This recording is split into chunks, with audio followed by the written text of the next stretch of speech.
FM HD2. Talking baseball with Yahoo Sports Jordan Shusterman joining us now on the Emerald Queen Casino Sportsbook Hotline. Hey, Jordan, how's it going?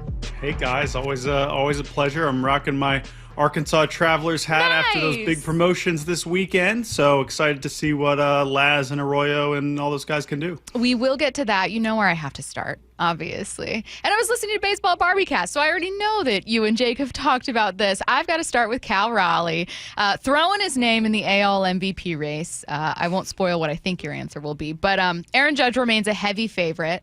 On pace to have the highest single season OPS since Barry Bonds in 2004. Like, that'll do it.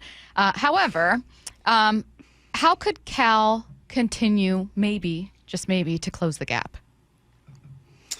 Yeah, I mean, he's doing his part. It's hard to ask him to do much more. I think it's really less about, can Cal possibly do any more than this? Because expecting that is just ridiculous. Is Judge going to fall off to a degree to where the overall offensive lines look a little bit closer? We know Cal has a lead in the home run category, which is amazing in and of itself. I'm not sure. I know my co-host Jake said that if Cal does hit more homers than Judge, then he's got a real shot. That might be true.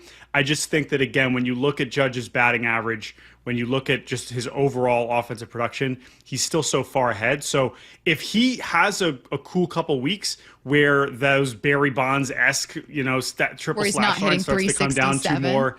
Yeah, right. Like then we can maybe start to have a conversation. And the other thing is, like, he is still now, not that Cal isn't this for Seattle, and I think where Seattle kind of finishes this season will probably have something to do with it too. But Judge is just still so much of what the Yankees are all about, and maybe he isn't, impacting the game on the other side of the ball the way Cal is. But Judge is still in his own class, but he's right there. And I think, as I said on the podcast, I think Cal is closer at this stage now than Bobby Witt was a year ago. So we'll see how it goes.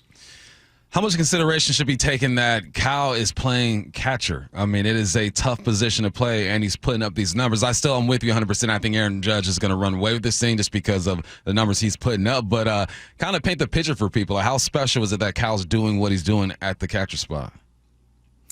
Yeah, I mean, it's really remarkable, and we've talked about this over the past year, but anytime you're getting any amount of production from a catcher is amazing, right? But the fact that it's kept going up. I mean, what Cal was already giving them over the past few years when he was hitting 30 homers over a full season, let alone over a half season, that was already amazing. Now, as I tweeted over the weekend, like, Cal is now kind of graduating from just the catcher fun facts. Now he's having one of the great switch hitting seasons of all time. Forget what position he's playing. But back to your point, it can't be stressed enough. I think another thing that should really kind of hit home about why this is so impressive is look around the league at some of the other catchers who are considered the best in the league.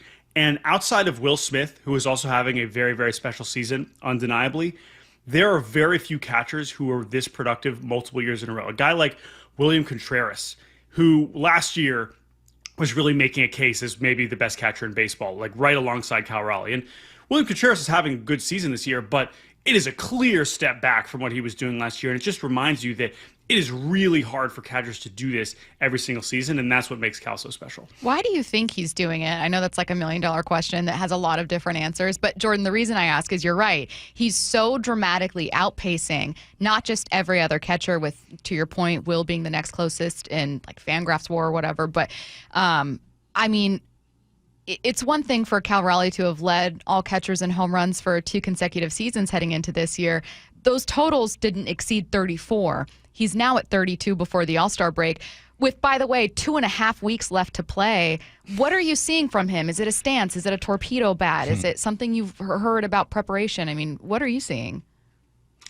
Yeah, so I think the two things that I've kind of highlighted so far this season, just strictly statistically, is how much better he's gotten right-handed. I mean, that is a thing that really over his first few years of his career, he had real power from that side, but he needed the exact right pitch in the right situation to really execute. Now he's just completely raking right-handed, which, again, I know that's a smaller percentage of his overall plate appearances, but That's part of why he's having one of the great switch hitting seasons of all time, is because of how much production he's racking up from the right side of the plate. And I would honestly love to hear more about any sort of specific adjustments that he's made from that side, because I don't know if that is a real change. But the other thing that I've pointed out is, and this is also an amazing part of his switch hitting, is just how good he is at pulling the ball in the air. That is really the secret sauce as modern hitting goes nowadays. And the fact that he's able to do it from both sides of the plate, there are a lot of switch hitters that are really good at it, maybe from one side, the other side it's a little bit more balanced. He can pull and lift the ball, and we know he's got real power.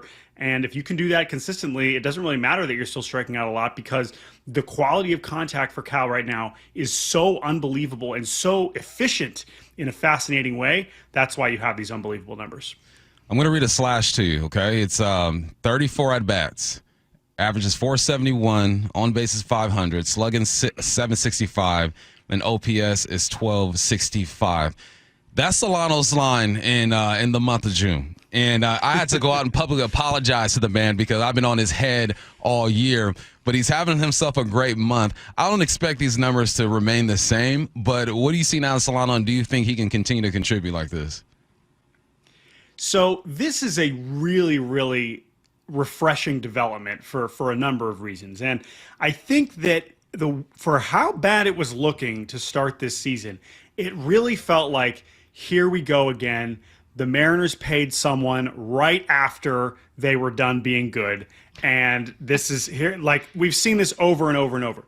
But I would like to say that part of the reason why I was optimistic about Solano at the time, even though he is the oldest player on this team by like 4 or 5 years, is unlike someone like Tommy La Stella, who had clearly been far past a level of productivity when they signed him, Solano has been good in recent years. Like, he has been very reliably stable and productive.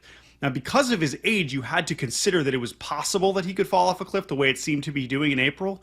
But that was a pretty sizable track record in the recent past to think that Donovan Solano can still be a pretty good hitter. Now, did I see him having multi-homer games? Now, everyone had multi-homer games this weekend in Chicago because it was ridiculous. But, you know, like, am I seeing this on a power surge? No, I did not. But am I surprised that Donovan Solano is now having quality at bats and is able to contribute? No, I'm not, because he's been that hitter for a really, really, really long time. And while you still have to worry about the age and wonder if it's going to kind of fade again, it is really nice to see for a guy who really had proven the kind of the opportunity to have another contract even at his age. The Mariners are pretty hot. They've won, I think, Curtis, you mentioned 8 of 11. The offense, obviously, with the benefit of playing the Cubs, has kind of taken off. That being said, they remain 4.5 back of Houston. Houston still finding ways to win. Tell me what the AL race is looking like to you outside of Detroit. Who's kind of pulling away? And maybe especially the wild card situation, like just in case Seattle can't take the division and Houston maintains that lead, are there weaker wild card, kind of contenders there? Yeah, so I was just looking at the Fangraphs playoff odds just before we hopped on and seeing, okay, how much have the Mariners kind of rallied? We know they were looking really good early on, and then it certainly fell off, and it was like, oh no. But the reality is, in the American League this year, that wild card is going to be wide open for anyone to really come and take it. So even if we grant that the Yankees are going to hold on, and I know they're playing poorly, but the Tigers, let's say those 3 division leaders just hang on. After that, anything really goes. And I will say a Rays team that I felt like I was the only person who thought they were good coming into this season, they are now in the position that I did pick them to finish at the top of this wildcard standings, but they are a flawed team as well, for sure. The Mariners fit in that bucket. We know they're in that second chunk right now. Toronto is a team I'm getting a close look at in Cleveland this week. They have had stretches of playing well, but they also kind of can't get out of their own way. Cleveland's in that bucket as well. Boston, we know, have just been a perpetual drama-filled mess, but still have a lot of talent. And then Texas and Minnesota and some of the teams we expected, like Kansas City, to be more in the mix, have just really struggled to find any amount of momentum. So all of that is to say the opportunity is very much there for Seattle to be a serious contender in this wild card race, at the top of the wild card race, not just battling for those last few spots, but at the same time, like, they're flawed too. And if these other teams start to find their stride a little bit better, it is going to be very, very, very muddled. I mean, for a neutral observer, it's going to be very fun to watch, but we're still waiting for really any of these teams to kind of prove themselves.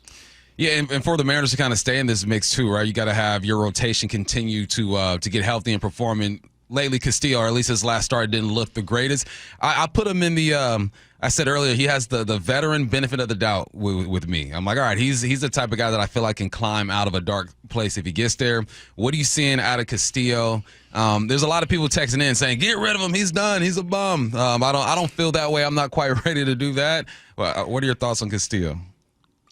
Yeah, again, it's so difficult to kind of talk about Castillo because the context of his performance has, especially this season, has changed quite often, right? When he was struggling, when he was one of the only healthy pitchers, it felt really disappointing because it's like, dude, like you're the veteran, you're making a lot of money, you should be kind of this frontline guy. How are you not able to pitch better when the team really needs you? Now, though, it's still frustrating when he has outings like that, but with Kirby back, with Gilbert back, with Wu continuing to pitch great, it's like, okay, well, we're talking about a four-starter. We're not talking about one of the top guys, and he's still giving you innings. He's still able to give you quality starts here and there. So I think it's fair to hold Castillo to a high standard because of his career, because of the money he's making, because of course, what they gave to get him. Like, he should still be expected to be performing better than he has.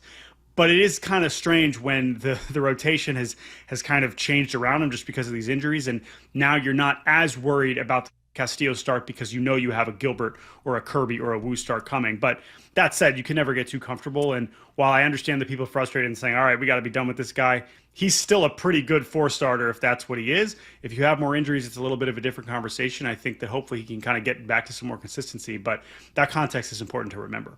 I asked about the offense heating up. Bump asked about Castillo and let it be known that he still has faith in the veterans and this is still a good pitching staff when they're fully healthy. That being said, offense and pitching and bullpen, a need for this team at the deadline. I'm going to ask you a question. It's a little tougher, so I'm admitting that from the get-go. I think I know what your answer would be if we asked you, hey, what are some of the greatest needs? But what if we asked you in one word, what would you want to see the Mariners add at the deadline? And let's assume that they're in a pretty good place, like they're, hovering just above 500, still competitive, and are certainly buying. Yeah, I think it's probably just third base.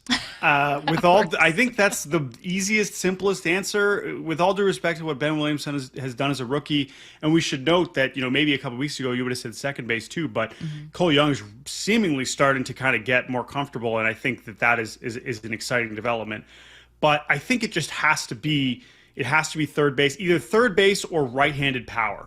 I think those would be the two categories that I would definitely kind of put in there because I can't believe you didn't ask me about Julio. This was a week sure I was like ready to give you all kinds of Julio stuff for you because I felt like I've been giving you the same answers on Julio recently, and I know I'm like totally pivoting away from the trade deadline, okay. But it's important because the thing about Julio is as it's related to Cal, what is Cal so amazing at is pulling the ball in the air.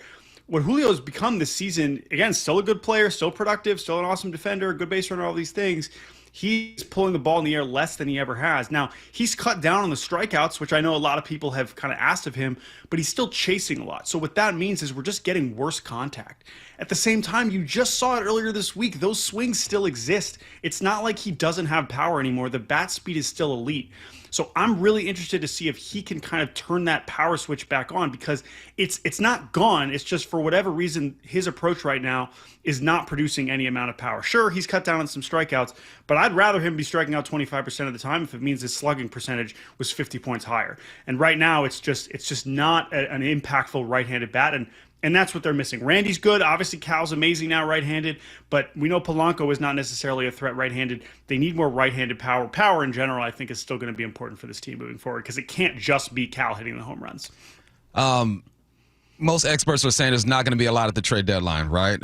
So we're not sure what these guys are going to be able to do. Still a lot of time left. We'll see what happens. What has this recent run done for you? If you are ownership with the Mariners, are you looking at this team and you're saying, all right, well, look, we're good enough. Let's just keep this rolling. Or, yeah, we're good. Let's invest a bit more because we believe in this squad. I've stayed consistent on this. I think they have to stay aggressive. I think while you might say, oh, well, no one's better than Rafael Devers is going to get traded, like that's probably true. At the same time, the one thing you know for sure is going to be available at the deadline, no matter who's buyers, who's sellers, whatever, is relievers. And I think they have to still add. For as awesome as Brash has been since he's come back, for as awesome as Munoz has generally been, this bullpen still needs more help.